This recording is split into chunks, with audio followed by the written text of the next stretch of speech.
بسم اللہ الرحمن الرحیم۔ السلام علیکم ورحمۃ اللہ وبرکاتہ۔ محرم الحرام، نیا سال اور نئے سال کا پیام۔ محرم الحرام شروع ہونے کو ہے، نئے سال کی آمد ہے۔ محرم کے لغوی معنی ہے ممنوع، حرام کیا گیا، عظمت والا اور لائق احترام۔ محرم الحرام ان 4 مہینوں میں سے ہے جس کا ذکر اللہ تعالیٰ نے قرآن پاک میں کیا ہے۔ اللہ تعالیٰ سورہ توبہ میں فرماتے ہیں اِنَّ عِدَّةَ الشُّهُورِ عِندَ اللَّهِ 12 شَهْرًا فِي كِتَابِ اللَّهِ يَوْمَ خَلَقَ السَّمَاوَاتِ وَالْأَرْضَ مِنْهَا 4 حُرُمٌ ذَلِكَ الدِّينُ الْقَيِّمُ فَلَا تَظْلِمُوا فِيهِنَّ أَنفُسَكُمْ۔ اس کا ترجمہ ہے بے شک مہینوں کی تعداد اللہ کے نزدیک 12 ہے۔ جب سے اس نے زمین و آسمان کو پیدا کیا ہے، ان میں سے 4 حرمت والے ہیں، یہی درست دین ہے، پس تم ان میں سے ایک دوسرے پر ظلم نہ کرو۔ یہ 4 مہینے کون سے ہیں؟ یہ 4 مہینے محرم، رجب، ذی القعدہ اور ذی الحجہ ہیں۔ اس مہینے کے لیے رسول اللہ صلی اللہ علیہ وآلہ وسلم نے فرمایا شہر اللہ المحرم، یہ وہ واحد مہینہ ہے جسے اللہ تعالیٰ سے منسوب کیا۔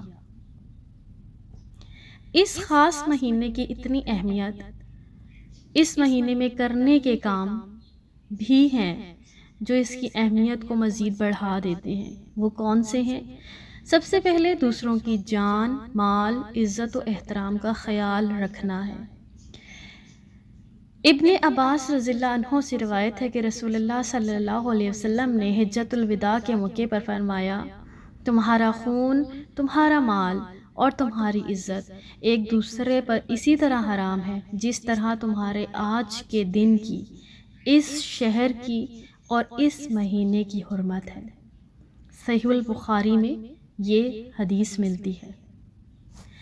اس خاص مہینے یعنی محرم الحرام میں خصوصی طور پر اپنے آپ کو ہمیں گناہوں سے بچانا ہے۔ رسول اللہ صلی اللہ علیہ وسلم نے اپنے رب عز و جل سے نقل کیا ہے کہ میں نے اپنے نفس پر ظلم کو حرام کیا ہے اور اپنے بندوں پر بھی، تو تم ایک دوسرے پر ظلم نہ کرو۔ صحیح مسلم۔ ان حرمت والے مہینوں میں ظلم نہ کریں کیونکہ اس میں گناہ کرنا دوسرے مہینوں کی نسبت زیادہ شدید ہے۔ ان مہینوں کو خصوصی فضیلت اور فوقیت حاصل ہے، لہٰذا ان کا احترام بھی لازم ہے۔ ظلم کی کئی قسمیں ہو سکتی ہیں جو کہ آگے ڈیفائن ہوتی جائیں گی۔ پھر کیا کرنا ہے کہ دوسروں کی عزت کی حفاظت کرنی ہے۔ دیکھیں، چونکہ جان اور مال کے ساتھ ساتھ عزت کی بھی حرمت ہے، اسی لیے دوسروں کا احترام کرنا، طعن و تشنیع سے پرہیز کرنا اور غیبت، چغلی، بدگمانی سے بچنا بھی اسی میں آتا ہے۔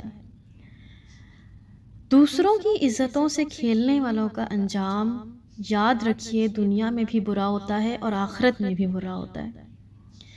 حضرت ابو ہریرہ سے روایت ہے کہ رسول اللہ صلی اللہ علیہ وسلم نے فرمایا مسلمان وہ ہوتا ہے جس کے زبان اور ہاتھ سے دوسرا مسلمان محفوظ رہے، اور مومن وہ ہوتا ہے جس کی طرف سے دوسروں کو اپنی جان اور مال کا امن ہو، کسی کو اس سے کسی قسم کا کوئی خدشہ لاحق نہ ہو کہ کوئی میری عزت، میری جان یا میرے مال کا دشمن ہو سکتا ہے۔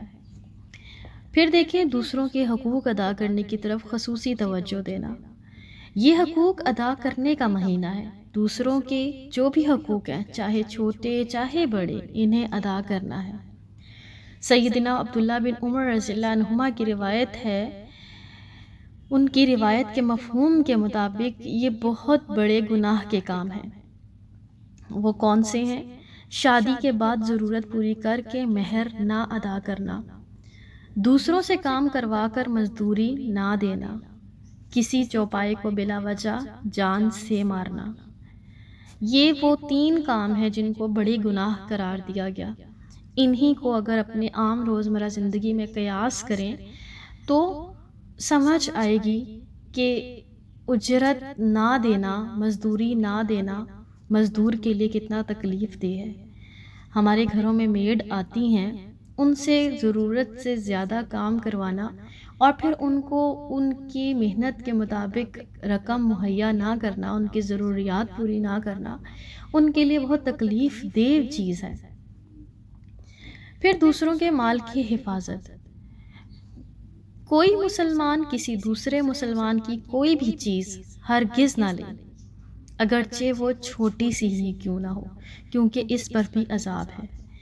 بغیر کسی ضرورت کے بلا وجہ کسی دوسرے کی چیز استعمال مت کریں، کیونکہ چھوٹی چھوٹی چیزوں کا حساب ہونا ہے۔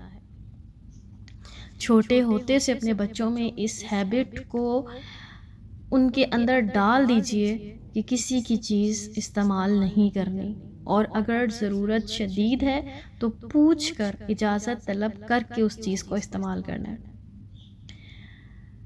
اور اگرچہ پھر دیکھیں نبی اکرم صلی اللہ علیہ وسلم نے فرمایا، جس نے جھوٹی قسم کھا کر کسی مسلمان شخص کا حق مار لیا تو بلا شبہ اللہ سبحانہ و تعالیٰ نے اس کے لیے جہنم واجب کر دی اور اس پر جنت حرام کر دی۔